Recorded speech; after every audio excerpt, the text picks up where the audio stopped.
Welcome to another episode of Norms Lab. I am Angela Olua Ayodele and I am your host. Today we're going to be exploring a very important discussion, one that is very dear to my heart, and we're going to be talking about the 2024 Social Norms Conference.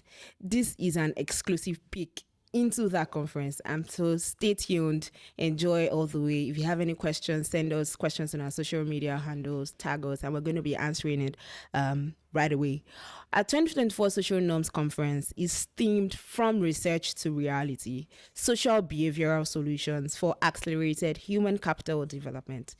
And I'm here today with Victor and Tome, who are very important figures in our Learning Collaborative and are also spearheading the planning for this 2024 Social Norms Conference. It's great to have you, Victor and Tome. It's my pleasure to be here. I'm happy to be here as well. Awesome. So let's just dive right into it, right? I know I've mentioned the LC, and for a lot of our listeners, you may not be familiar with, the LC or what the LC even does. So, Victor, can you please tell us a little more about the LC and the work that you do? Thank you, Angela. Simply, the LC is a community of practice. We have people essentially working in the development sector, trying to solve some of the challenges that we have in underserved communities. The role of the LC is to bring all of these different actors and practitioners together in a place where they can share the things they have learned about what works in the community.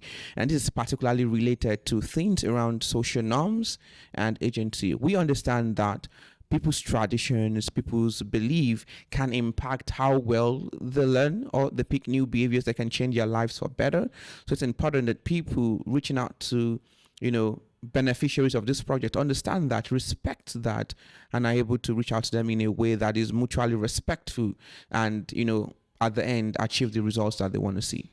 Yeah, thanks for sharing that. And anytime I hear development space, I'm always very intrigued around the sustainable development goals as well, as you're familiar with that goal. How would you say the health's work on social norms and gender sort of tie into achieving the sustainable development goals, more like gender equality or women's empowerment issues? Now, one of the lenses, one of the things that young women in Nigeria are advocating for is equal opportunity. And that, that's across a different spectrum.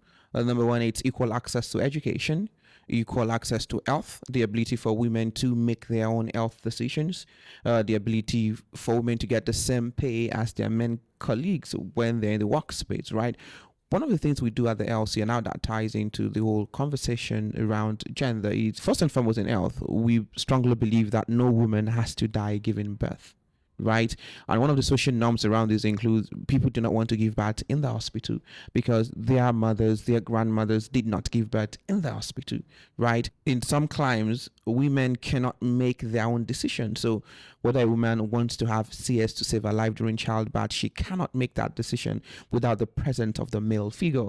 And sometimes in some places, a woman cannot go to school, a girl cannot go to school without the permission of her father or an uncle.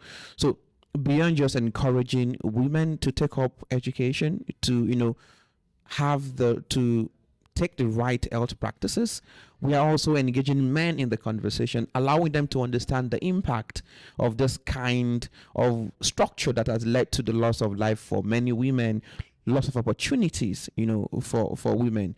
Again, I've touched on health, I've touched a little bit about education, and again, moving on to economic empowerment. Sometimes, in one of our podcasts, we had spoken to, alluded to the fact that even when women are more qualified because of social norms, they do not feel confident to apply for loans for financial instruments. And one of the work that we do is to ensure that women are adequately prepared for these opportunities, and when they are available, they are equipped to access these facilities. And maybe just one more thing to add on the LC. I just got to say that the LC, I happen to be part of the LC, so I can add to this. The LC as well is one of the arm of the global LCs. The LC here in Nigeria is hosted by CEDA, and it's called the Anglophone West Africa Social Norms and Agency Learning Collaborative. We also have the Francophone LC, the Southeast LC, as well as the Global LCs. We're glad to be a part of this broader network of researchers and people who are striving to ensure that social norms issues are addressed and where our development or our communities, our societies are being further developed every day. So that on the LC, we're just going to go straight into the discourse of the social norms conference. And I'm still going to stay on you, Victor, before I pass it on to Tome. Last year, we had the first social norms conference in Nigeria. Victor, are you able to tell us about why we had that conference, why it was so important that it happened last year, and what are some key things that, was taken out of that conference? Planning of the conference started from a research. We were looking at the landscape analysis of what communities of practices, what professionals were doing in the social norm space. And then we realized that not a lot of research has gone into understanding how social norms impact development goals. And again, social norms are just the unwritten rules, the way of lives of people, how we live our lives, the things that we think are acceptable or are not acceptable, depending on our cultural beliefs, our religious beliefs. And I mean, when you look at different types of programs like family planning, like education, different people believe different things. And that has a significant impact on the outcome of lives of women and girls, and, by extension, the economy and the whole world. Now, seeing that there's not a lot of conversation around social norms, it was imperative to, host the first ever social norms conference in Nigeria. It was the meeting point for all people that has work relating to social norms. And these are not just, people in the NGO space. This included people in the media. This included health practitioners. This included, people working in women empowerment to ensure that there are certain things that people believe that affect the outcome of women in the space. So we brought everybody together to have conversations. And these conversations were layered around three specific prongs. Number one is to set the stage. What is social norms? Can we understand this concept? How does social norms affect our ability to achieve the results that we want to achieve? For example, Nigeria wants to reduce maternal mortality. Nigeria wants to get more girls educated. What are the things that people believe that is standing in the way of achieving that? And how do we go about designing programs and implementing programs that addresses this issue rather in a respectful way and can get people to change their behaviors? Because one of the things we realized with donor funded program is once the funding cuts off, the results stop, because people's beliefs and character has not changed. Rather, they were buying into the incentive from the program and then doing what people wanted them to do because of what they would benefit from it. So it was imperative to design programs in a way that would actually enable people to change. Right. And the key takeaways from the last conferences were, the role that government can play in this kind of interventions, the role that young people can play, the role that the media has to play. The stories we tell, the stories we share, they shape our views of the world, they shape what we believe. And it's imperative that we tell the right stories if we're going to see the right changes that we want to see in our society.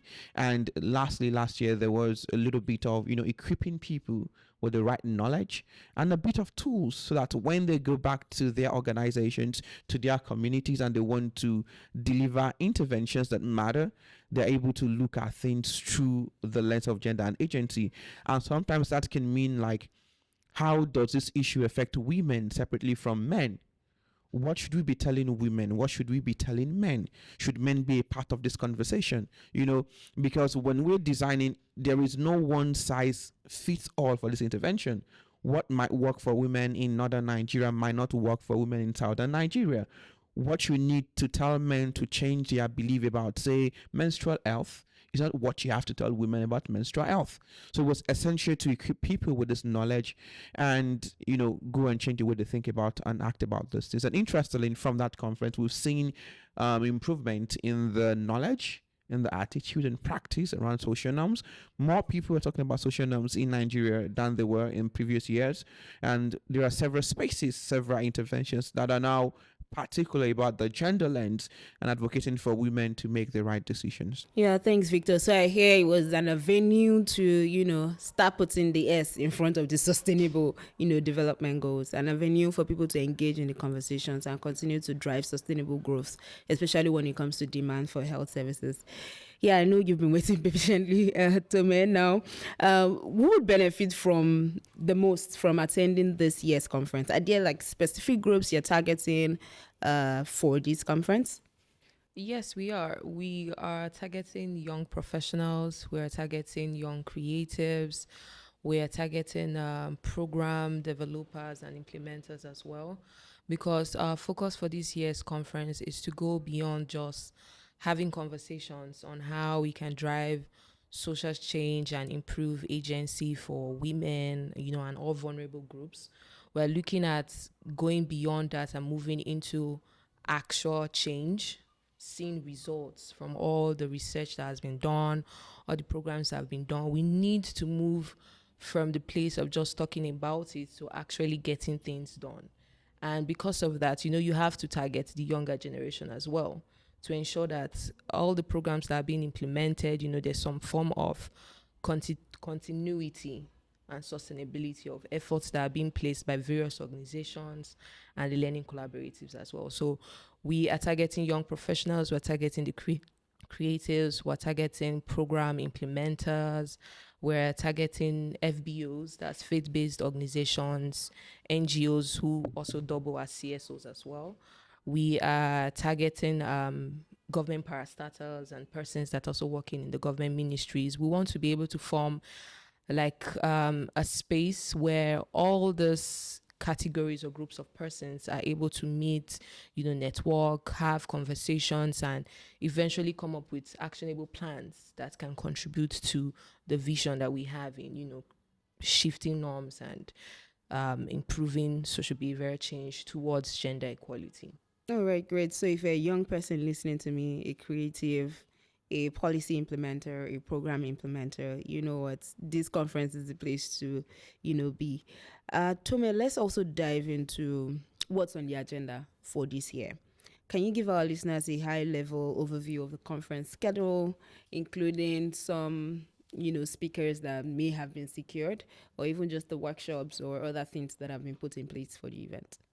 We're going to be having this conference 2 days, 5th and 6th, and we have categorized each day to be first laying the foundation and then offering innovative ideas and solutions in line with our vision to improving or sustaining human capital development.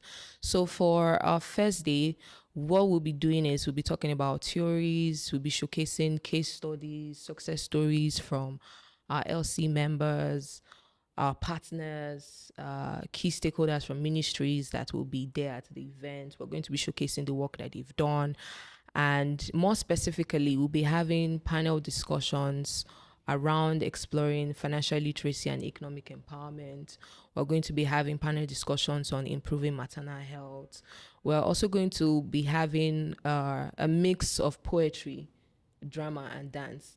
And for this, want to see how we're going to use this format to explore how prevalent gender-based violence is, how, more specifically, how victim blaming constrains women from, getting help, seeking the support that they need, throw more light on the fact that there are certain support services that are not available for survivors of gender-based violence. So we're going to be focusing on that as well. We're going to be having scientific presentations where we'll be showcasing innovative work that have been done by other organizations that are not necessarily part of the LC. We are also going to be having a networking session for the young professionals and creatives that I had mentioned. We are hoping to, be able to create this kind of togetherness and unity, so that in a way that even when the conference ends, everybody has just one thing in their mind: how can I inspire social change? How can I drive, like, what ideas do I have that can contribute or even make this program that I had during the conference better? And then for day 2, we're going to be moving away from just laying foundations into solutions now, practical solutions, innovative designs, innovative ideas. And a very I think a standout session for that day 2 would be our hackathon challenge we currently have running. And the plan is that for the second day, we're going to be showcasing artworks. We're going to be showcasing ideas that, innovatively explore solutions to issues that drive harmful social norms. How can we transform these ideas? It could be through grassroots led initiatives. It could be working with faith actors and influencers to be able to drive the social change. So for our day 2, we will be having a co-creation session where we are going to be developing a toolkit which should contain like collaborative strategies to integrate policy and program design and implementation in a way that even so, for instance, now we have the women's economic empowerment policy. And a major challenge for us, I want to believe, as Nigerians, is that we make a lot of laws, but we don't exactly integrate them into our programming. So you see where you go to a community, you are implementing a project, and you mention a policy. The beneficiaries or persons you're talking to do not know what you're saying. So we're trying to address these challenges in programming and research in a way that it is more easier. It gets to people that are in communities that you would not think of, right? So for this day too, we'll be focusing on the co-creation session where we're going to, it will not just be us proposing the ideas, it will be everyone present in the room. Also, in addition to the co-creation session, we're going to be having spoken word poetry, where we're going to be highlighting our resilience, especially in changing times, given what is currently happening in the country. We are going to be having sessions where we'll be discussing media and advocacy, storytelling for social change. We are going to be having a lot of we're going to be having a lot of side sessions specifically for young persons, where we're going to be discussing key issues like climate change and how that impacts health and gender development.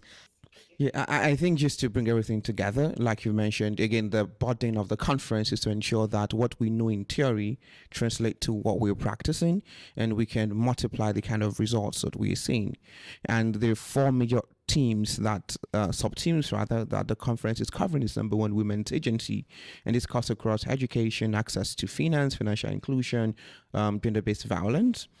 Second to that is looking at climate change and the impact that that has on women development. So how has the flooding, for example, in Maiduguri, affected the livelihood of women? How is the flooding in Lokoja, for example, affecting the ability of girls to go to school, or, the moms and pop shop or the farms? Because we know that a large percentage of farmers in northern Nigeria are women.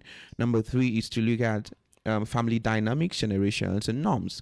Understanding that the family is the most essential unit where people first begin to come into that understanding of what agency is.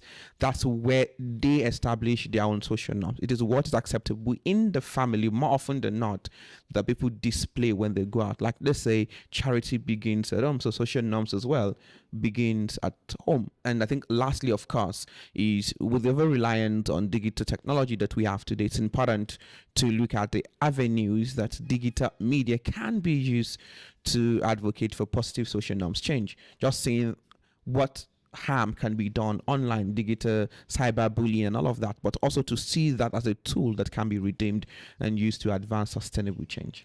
Thank you very much. So topics like women's agency, family dynamics, climate change, and digital technology. This is of interest to you. Know that the conference is for you. And just know that the organizers are not playing when we say creatives are very important in this journey. There's a lot of dance, drama, poetry, artwork that will be on display. So yeah, we want to see all of you there. Lastly, we're just going to touch very quickly on partnerships and collaboration. Victor, we know that partnerships play a big role in making an event like this successful. Can you tell us about the partners or sponsors who are contributing to the conference? We do have a large range of partners, very diverse group. Just starting with the government, we have the Ministry of Women's Affairs, the Ministry of Health that are very invested in this conference. We have the University of Abuja, right? From the private sector, we have interest in Wema Bank, just based off their work in financial inclusion. We have UNICEF, definitely, because UNICEF has a lot of working with adolescent girls, with women, and advocating the rights of, young people in general. We do have interest as well from Care International. They have a fascinating body of work on how social norms play a role in the kind of decisions that adolescent girls make, especially relating to their health. We also have interest from Daytime, from ACE, we have Japigo, just some of the major players in the development space as it relates to gender and agency work. And we're still in conversation with several other people that would be interested in being a part of this conversation. We have CCSI. Because of their work in communication, social behavioral change, it's a long list, and I'm gonna be able to list everybody. And apologies if we did skip your name, but we do know all our partners are special, and they bring significant contributions to the table because it's from their experience that they are learning from what they have implemented in the field, what they have learned rather, that they are bringing to the conference from us to benefit from. And they're also the ones that would be bringing the networking field, the collaborative field. I'm sure many of our sponsors and partners are interested in seeing who they can work with to achieve more excellent results. Yeah, thanks, Victor. And Tome, just writing on that, what would you say to attendees to maximize their networking experience during the event? I think what I would say is take advantage of every session. There's no, oh, this seems more important than the other one. They are all important, especially if you're someone that is looking to get into program design and implementation. Let me use basic terms, charity work, right? This conference is going to be housing a lot of organizations and persons that have been doing work in whatever sector that you're interested in. So make good use of the sessions, be a part of it, learn, ask questions. If there are specific persons that you have always been wanting to meet, this conference will give you the opportunity to do that as well. In that way, you are able to contribute to either what you're doing, or they can help you contribute to the work that you're doing or you plan to do. Thank you, Victor and Tome, for sharing a lot of light on the 2024 Social Norms Conference, and I hope you have all of the information that you need. Just as we wrap up, right, Tome, for our listeners who are now eager to attend, what are the next steps? How can they register, get involved, or spread the word? Registration. You need to register to attend. Yeah. So yes, so the next steps is that you need to register to attend the conference. On a side note, I would advise, if there are certain sessions we've spoken about here that you are interested in, it would be good for you to take it down. And the way that when you're coming, you have a vision of what you are planning to experience, right? So you register if you're interested in showcasing your artwork as a creative, or showcasing your idea, right, for our hackathon like we have been promoting. Please feel free to share your submission. Thank you, Victor. Thank you, Tome, for joining us today. If you have any questions, please email us at info@westafricalearningcollaborative.com, and we'll be sure to respond to any of your queries. You can also follow us on our social media platforms. The handles are showing on your screen right now. I am your host, Angela Ayodele. Bye for now.